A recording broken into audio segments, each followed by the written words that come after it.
Olá, mais uma vez aqui conversando com vocês. Agradecer a Márcia Áurea por mais um convite, né, nossa presidente do TEAC. E hoje nós vamos falar sobre os animais, a importância dos animais em nossas vidas, a importância de nós, seres humanos, na vida dos animais, né, e o quanto que eles fazem bem para nós, né? Vou começar trazendo um estudo científico, né, de duas mestres em psicologia clínica, né, que elas trazem um estudo sobre terapia assistida por animais pela Universidade Uningá.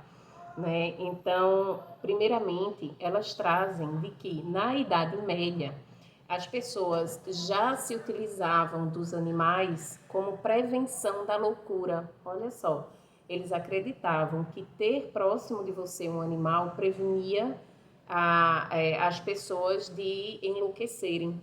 Né? Então, o primeiro estudo sobre essa terapia assistida por animais, ela foi realizada em 1792 na Inglaterra, onde pessoas com transtornos mentais elas tinham acesso a animais e eram lhes permitido cuidar desses animais. E o resultado era surpreendente, né? Assim, na melhora, né? No quadro dos sintomas, do comportamento, né? Dessas pessoas, era uma melhora incrível. E já em 1942, esse estudo ele passa a ser ampliado, né? Então ele é utilizado não só no tratamento de pessoas com transtornos mentais, mas ele passa a ser também utilizado no tratamento de Alzheimer, de pessoas com autismo, né? De pessoas vítimas de abusos sexuais, de pessoas com alguma deficiência física ou com qualquer problemas, questões emocionais. Né? No Brasil, esse estudo só começou a ser realizado em 1950 com a médica Nise da Silveira. Né? E esse tratamento, né, da terapia assistida por animais, ele ocorre por meio de 3 mecanismos, que seria a diminuição da depressão, da ansiedade e da solidão, né? Então, as pessoas que eram expostas ao contato com os animais, elas liberavam hormônios, né, responsável pelo bem-estar e pelo relaxamento, que seria a endorfina, né, e a ocitocina. E que aí esses hormônios eles vão diminuir a pressão arterial e o nível de cortisol no organismo, né? Então, também foi observado que apenas um olhar, um simples olhar do animal já elevava esses hormônios assim absurdamente, né? Além de outros fatores também que foram observados, como os indivíduos eles passavam a ter um reconhecimento individual maior, passavam a ter maior responsabilidade com as pessoas, com as coisas também, e também a relação de apego. Também isso foi observado o quanto que esse apego, né, essa relação de homem e de animalzinho também começou a aumentar bastante, né? Sem falar que também uma característica muito interessante desse estudo foi o aumento dos anticorpos, né, deixando o organismo mais resistente contra a invasão dos vírus e das bactérias. Então, esse estudo científico, ele vem apenas provar, né, o que todos nós já sabíamos e o que a espiritualidade já sabia há milhares e muitos anos, ou seja, não se sabe nem o início disso, né? Então, tem um livro chamado Mandato de Amor, né, que Chico fala, vê bem, que todos os animais são nossos irmãos menores, desenvolvendo em si mesmos o próprio princípio inteligente, enquanto nós humanos já alcançamos o princípio da inteligência, os animais estão aperfeiçoando os seus instintos em busca dessa inteligência. Ele ainda diz que, da mesma forma que nós buscamos alcançar um dia a angelitude personificada em Jesus, os animais eles buscam num futuro bem distante né, serem homens e mulheres inteligentes e livres. E aí, relacionado a isso, o livro dos Espíritos, né, ele traz da 592 a 610 questões relacionadas aos homens e os animais. E eu selecionei aqui 3 questões para ler aqui para vocês. A primeira, a 595, que eles perguntam, Kardec pergunta: os animais gozam de livre-arbítrio dos seus atos? E os espíritos respondem: os animais não são simples máquinas, como supondes. Contudo, a liberdade de ação de que desfrutam é limitada às suas necessidades, não podendo ser comparada à do homem. Por serem muito inferiores ao homem, os animais não têm os mesmos deveres. A liberdade de que gozam é restrita aos atos da vida material. E aí, a 597. Então, quando ele aqui afirma que os animais sim possuem alma, então o que é que ele diz? Visto que os animais têm essa inteligência que lhes faculta certa liberdade de ação, haverá neles algum princípio independente da matéria? E aí os espíritos respondem: sim, existem sim, e que sobrevivem ao corpo. E Kardec continua perguntando: e esse princípio é uma alma semelhante à do homem? E o espírito responde: é também uma alma, se quiserdes, dependendo do sentido que se der a esta palavra, mas é inferior à do homem. Entre a alma dos animais e a do homem há tanta distância quanto a que existe entre a alma do homem e a de Deus. E aí, sobre essa questão, né, que eu mencionei, do fato de que os seres humanos buscam Jesus como espelho, buscam um dia chegar à perfeição de Jesus, os animais buscam um dia chegarem próximos a ser como nós, seres humanos. E aí, na 603, Kardec pergunta: nos mundos superiores, os animais conhecem Deus? E os espíritos respondem: não. Para eles, o homem é um Deus, como outrora os espíritos eram deuses para os homens. Então, a gente vê, né, que a relação que os animais têm com o homem é uma relação que o homem tem com um Deus. Então, nossa missão seria, como tanta referência que esses animais têm, seria de proteção mesmo, né, a esses animais. Mas, infelizmente, não é isso que acontece em muitos casos. Nós vemos muito por aí ainda, né, os maus tratos aos animais, pessoas que treinam os seus cães para as brigas por uma prática esportiva em troca de dinheiro, né, que treinam galos também para aquelas brigas de galos nas rinhas, tudo isso por um prazer, né?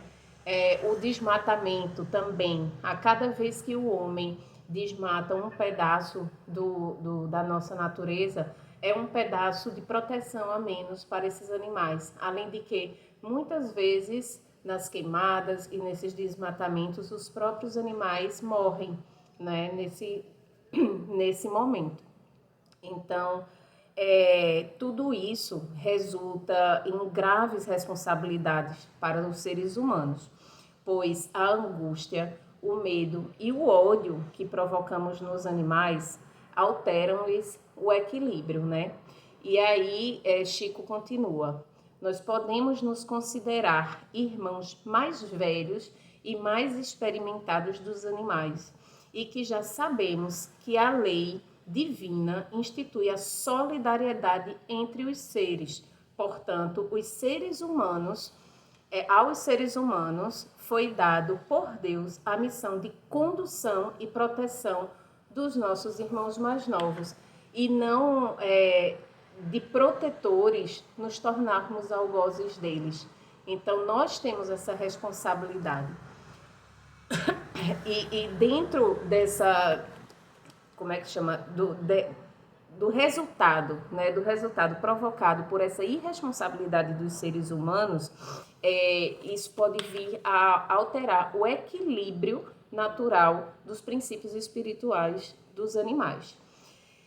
Em relação à questão do medo, da fome, do sofrimento, né, que os animais sentem, existe também uma pesquisa que foi realizada e que comprova que os animais, eles têm consciência, uma consciência limitada, né, de acordo com o seu grau de evolução, e existem também o sistema nervoso desenvolvido de receptores de dor, né? Então, na declaração de Cambridge, o neurocientista canadense Philip Lowe, né?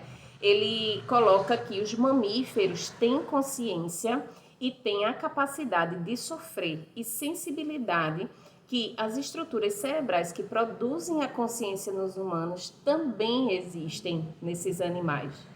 Que quando eles sentem medo, dor, alegria, as estruturas no cérebro ativadas são semelhantes às dos homens.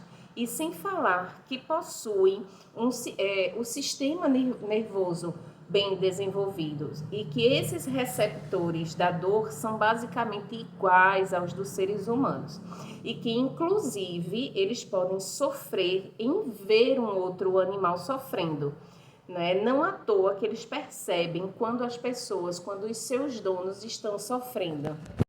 E o estudo também foi realizado, por exemplo, uma vaca quando tem o seu bezerrinho arrancado, né? Então foi observado o quanto que essa estrutura neural ela foi ativada nesse momento, só em ver, né? Ela não estava ali sentindo uma dor física, ela estava vendo o seu bezerrinho arrancado. E aí foi percebido o quanto de regiões ativadas no cérebro ela teve, né? Então, tem também a reencarnação e alma dos animais por Chico Xavier. E é bem interessante que ele traz uma colocação. Os cães, como todos os seres viventes, possuem alma. Como vimos no Livro dos Espíritos, Chico Xavier traz isso, né? E ele ainda traz, se tratados com respeito, amor e carinho, podem, após o seu desencarne, ainda permanecer até 4 anos ao lado de quem tanto lhe deu amor. E que é uma forma de não sofrerem com essa separação. Mas eles voltam a ter a mesma vitalidade de quando eram filhotes. E que quem já perdeu um amigo, fique sabendo que ele continuou ou continua ao seu lado com a mesma felicidade de sempre. Não é lindo isso, né? Os animais, diferentemente dos homens, não possuem o tempo de erraticidade, que seria um intervalo mais ou menos longo entre uma encarnação e outra. Quando eles morrem, quase que instantaneamente, sua alma ou energia vital é atraída magneticamente e por afinidade para mais de um processo de encarnação. Dessa forma, de pouquinho em pouquinho, ele vai progredindo. E devemos lembrar que a lei do progresso é um dos princípios fundamentais da doutrina espírita e que a alma de alguns animais podem, em exemplo dos cachorros, por exemplo, retornar rapidamente para o seu dono através de outro que nasce. Mas isso ocorre somente por merecimento e mérito nosso.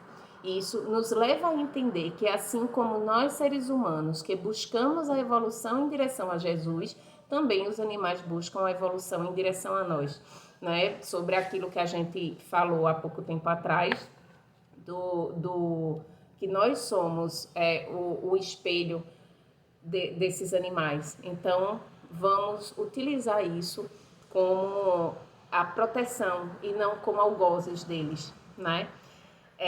Eu também queria mostrar para vocês aqui a historinha da cachorrinha de Chico, que é Boneca, o nome Boneca.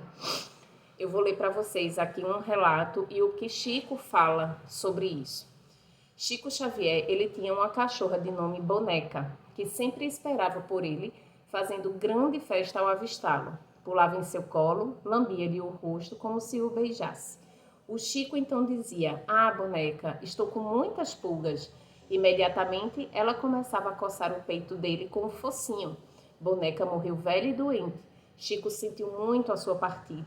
Envolveu-a no mais belo chale que ganhara, e enterrou-a no fundo do quintal, não sem antes derramar muitas lágrimas. Um casal de amigos que a tudo assistiu na primeira visita de Chico a São Paulo ofertou-lhe uma cachorrinha idêntica à sua saudosa boneca. A filhotinha tinha muito novinha ainda, e estava envolta com um cobertor. E as pessoas que estavam presentes a pegavam no colo, sem contudo desalinhá-la da sua manta. A cachorrinha recebia afagos de cada um que a pegava no colo. A conversa corria quando Chico entrou na sala e alguém a colocou em seus braços. E ela, sentindo-se no colo de Chico, começou a se agitar e a lambê-lo. E aí Chico fala: "Ah, boneca, estou cheio de pulgas." E a filhotinha começou então a calçar-lhe as pulgas. E parte dos presentes que conheceram a boneca exclamaram: "Chico, a boneca está aqui. É a boneca, Chico." Emocionados, perguntamos como isso poderia acontecer. E aí foi quando Chico respondeu: "Quando nós amamos o animal e dedicamos a ele sentimentos sinceros, ao partir, os espíritos amigos o trazem de volta para que não sintamos a sua falta." Boneca está aqui sim, e ela está ensinando a essa filhota os hábitos que me eram agradáveis. Nós, seres humanos, estamos na natureza para auxiliar o progresso dos animais, na mesma proporção que os anjos estão para nos auxiliar. Por isso, quem maltrata um animal vai contra as leis de Deus, porque suas leis são as leis da prevenção da natureza, da preservação da natureza. E com certeza, quem chuta ou maltrata um animal é alguém que ainda não aprendeu a amar. É muito lindo isso. E aí eu falo para vocês uma questão. Quando a gente pensar em ter um animal de estimação, quando alguém perguntar para a gente, eu vou adotar, infelizmente tem pessoas que ainda compram os animais, não é? Tantos animais aí sofrendo e as pessoas aí comprando. Mas quando alguém chegar para você para dizer isso, faça alguns questionamentos para ele. Pergunte primeiro o porquê que você quer ter um animal de estimação. Né? Porque a gente sabe de tudo isso aqui que a gente falou, o quanto faz bem para a gente ter um animal de estimação. Mas será que estamos dispostos a dar também ou só a receber? Porque eles precisam também da gente, da nossa proteção, dos nossos cuidados. Os cachorros, eles podem chegar a viver mais de 15 anos, dependendo do ambiente em que vive, da idade da raça, do tamanho do cachorro. Né? E os gatos, eles também podem passar de 20 anos. Então, a segunda pergunta é: você está disposto, você tem essa disponibilidade de ter um animal por até de 15 a 20 anos? Não é? Porque isso também é o que acontece. Às vezes, as pessoas estão tão desesperadas, pegam os animais e depois que se sentem melhor, descartam como um sofá velho. Né? Então, eu vou me mudar, eu vou viajar e não cabe na minha bagagem. Né? E eu não posso mais, não quero mais, né, ficar com esse animal. Então, está tendo muita adoção. Estamos num momento muito difícil de pandemia, onde as pessoas estão muito tristes, muito sozinhas, isoladas. E tem um abrigo, se não me engano, nos Estados Unidos, que não tem mais um animal para ser adotado. Todos foram adotados. Isso é muito bom, isso é incrível. Mas até que ponto essas pessoas que estão adotando esses animais estão disponíveis a dar em troca e não só a receber, né? Então, essa questão também nos preocupa, né? De como ficará esses animais pós-pandemia, quando tudo voltar ao normal. Eu não estou desencorajando em momento algum as pessoas de terem um animal em casa, de adotarem um bichinho, né? Mas eu estou trazendo todas essas questões para mostrar a responsabilidade que é ter um animal de estimação. Né? Que agora que vimos que eles têm consciência do seu sofrimento, que eles sofrem, que eles sentem dor, então temos que sim ter muita responsabilidade com esses animais. Né? Então, vamos cumprir com a nossa missão, com uma das nossas missões, né? Somos os anjos protetores desses animais, então vamos cuidar, proteger. E sabemos que nem todos podem ter um animal em casa, ou já tem muitos animais em casa, e sofrem ao passar pelas ruas e verem esses animais com fome, com frio, com sede. Então, o que é que a gente pode fazer para amenizar esse sofrimento? Acho que a gente pode andar com um pouquinho de ração, um saquinho de ração dentro do carro ou na bolsa. E quando a gente estiver passando e ver um bichinho desse na rua, a gente pode ir lá colocar um pouquinho no cantinho do chão. Não vamos resolver o problema dos animais do mundo, mas eu acho que a gente pode dar um jeito de fazer a nossa parte, aliviando um pouquinho o sofrimento de cada um deles. Fiquem em paz, lembre-se sempre disso, que os animais são importantíssimos para as nossas vidas, como nós somos importantíssimos para as vidas deles. Até mais.